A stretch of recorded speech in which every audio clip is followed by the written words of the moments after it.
Jadi apabila dulu saya mula belajar dan saya mula memahami sedikit-sedikit dalam Al-Quran itu, ya, mula terbuka suatu pikiran, ya, mula mendapat suatu pikiran daripada Tuhan. Saya percaya itu datang dari Tuhan, ya, karena kami orang Melayu ada 5 kali sembahyang dari pagi sampai malam, subuh, zuhur, asar, maghrib, isya. Dalam 5 kali sembahyang bacaannya sama saja. Dalam 5 kali sembahyang diambil dari buku pertama dalam Al-Quran, namanya surah Al-Fatihah. Malam hari ini kalau tak kenal Quran, saya ada bawa. Ya, memang tak tahu baca, saya bacakan nanti. Ya, jadi diambil dari buku pertama dalam Al-Quran. Itu namanya surah Al-Fatihah. Al-Fatihah bermaksud pembukaan. Saya bacakan sedikit pada kamu semua. Memang tak paham, paham saja. Bismillahirrahmanirrahim. Alhamdulillahi rabbil alamin. Ar-Rahmanir-Rahim. Maliki yaumiddin. Iyyaka na'budu wa iyyaka nasta'in. Ihdinas siratal mustaqim. Saya berhenti dulu pada ihdinas siratal mustaqim, sambungnya nanti sampai amin. Ada lagi, tapi berhenti dulu pada ihdinas siratal mustaqim. Maksudnya, tunjukkan kami jalan yang lurus.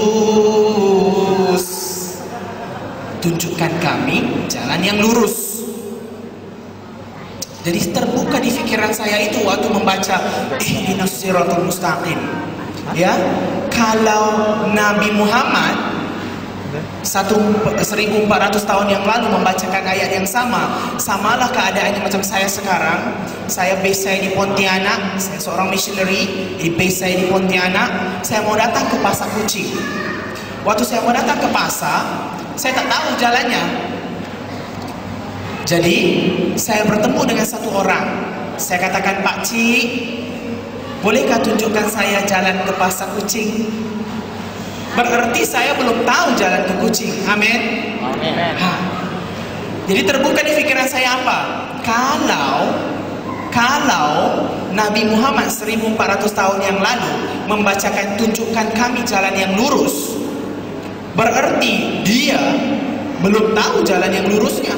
Belum ada suatu kepastian keselamatan dalam hidupnya. Jadi kalau nabinya tak tahu jalan yang lurus, gawat kita. Begini kita, ya kan, ibarat naik bilon, naik pesawat, pilot tak tahu turun dekat mana. Pesawatnya tak tahu nak landing dekat mana. Boleh jatuh dalam laut, boleh masuk dalam gunung, boleh langgar sana langgar sini. Karena pilotnya tak tahu. Jadi kalau Muhammad itu macam pilot lah orang Islam itu, ya kan? Dia sendiri tak tahu jalan lurusnya. Saya apatah lagi bertambah gawat, ya kan? Bertambah susah saya. Oh, jadi saya kata, gimana ini? Muhammad aja tak tahu jalannya, ya kan? Dia aja macam orang buta. Habislah yang lain lebih buta. Nah, kemudian tengok lagi dalam sejarah Islam. Dikatakan dalam Al-Quran, jangan kamu hampiri zina. Bila dia kata jangan hampiri zina, tahu-tahu istrinya sampai 23 orang. Kata jangan berzina, tapi kawin sampai 23 orang. Paling tua umur 40 tahun, paling muda umur 6 tahun. Kalau saya belajar psikologi, di dalam psikologi ada suatu penyakit disebut ketidakseimbangan mental. Di dalam ketidakseimbangan mental itu ada suatu bab disebut pedofilia. Berarti orang tua, orang dewasa yang bernafsu kepada budak-budak. Jadi bila tengok kriterianya itu, Muhammad itu pas. Cun. Ngam dia dengan istilah itu. Wah, saya kata, gawat kalau nabinya saja tidak seimbang mentalnya. ya kan? Kawin sampai 23. Jadi bila yang begitu, kemudian ada lagi dia kata dalam Al-Quran, jangan membunuh, ya. Tetapi 1/4 semenanjung tanah Arab, sejarah Islam buktikan bahwa semuanya dibunuh Muhammad. Diletakkan pedang di sini waktu perluasan jajahan Islam, katanya faslim taslam, kamu jadi Islam, kamu selamat katanya. Kalau tak selamat, kalau kata tidak, potong, KO terus, habis. Sejarah membuktikan nabinya saja membunuh orang. Kata jangan membunuh, ada pula dalam Al-Quran bunuh suci, jihad. Bunuh satu orang Kristen dapat 7 perempuan di surga. Inilah mereka punya ajaran. Kemudian kami percaya lagi dalam malaikat, angel, kami percaya. Tetapi malaikat dalam Islam itu takut anjing. Sebab itu orang Melayu tak boleh bela anjing. Nanti kalau malaikatnya bawa berkat terbang turun dari surga, mau masuk ke pintu rumah, tiba-tiba anjingnya tercicik berkatnya, lari malaikatnya. Jadi tak boleh bela anjing. Dan seterusnya malaikatnya itu rabun malam, ya, malam-malam tak nampak. Jadi 7 hari sebelum hari raya semua orang Islam, orang Melayu pasang pelita, ya, malam 7 liko. Karena dia kata malam itu adalah malam turun berkat. Di semua pasang pelita. Kalau tidak, tak ada lampu itu malaikat salah mendarat nanti. Jadi berkat tak sampai, malaikatnya terlanggar tiang elektrik lah konon-kononnya. Jadi tak sampai berkatnya. Jadi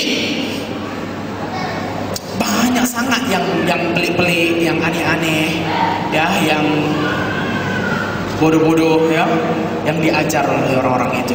Jadi bagaimana? Kemudian ada lagi dalam Islam lahir kembali, lahir baru. Ya, dalam Kristen ada reborn.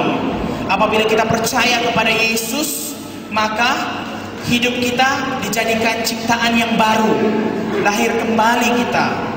Tetapi dalam Islam tidak ada reborn. Tidak ada istilah lahir kembali itu. Jadi Muhammad melihat orang sudah berdosa sampai 60 tahun, 50 tahun, 40 tahun jadi Islam, bagaimana nak ampun dosa balik? Oh, teringat dia lahir kembali. Tapi konsepnya berlain dengan konsep kita orang Kristen. Dibikinnya di Mekah satu batu hitam, diukir bentuk, maaf cakap, woman secret part, ya, alat sulit orang perempuan. Apa yang dibikin? Buat lubang, diukirlah persis gambarnya, sama gambarnya. Orangnya semua pergi masuk kepala dalam lubang itu waktu musim haji.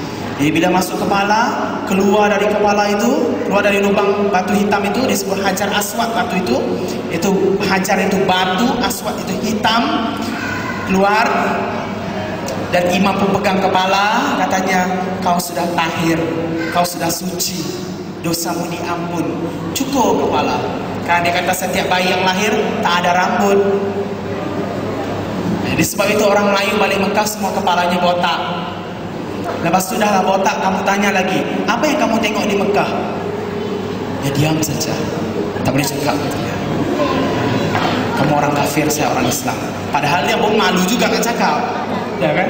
Terlalu sensitif sangat, ya.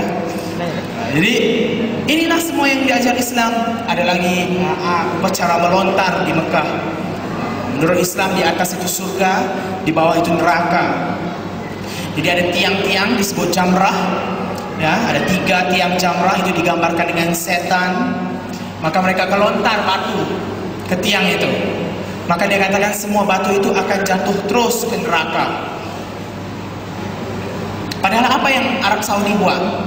Ditipu kerajaan Arab Saudi, diletak lori di bawah, ya kan? Bila batu itu dibalik, batu itu masuk dalam lori, lori penuh, lori jalan. Orang Islam pula kata apa?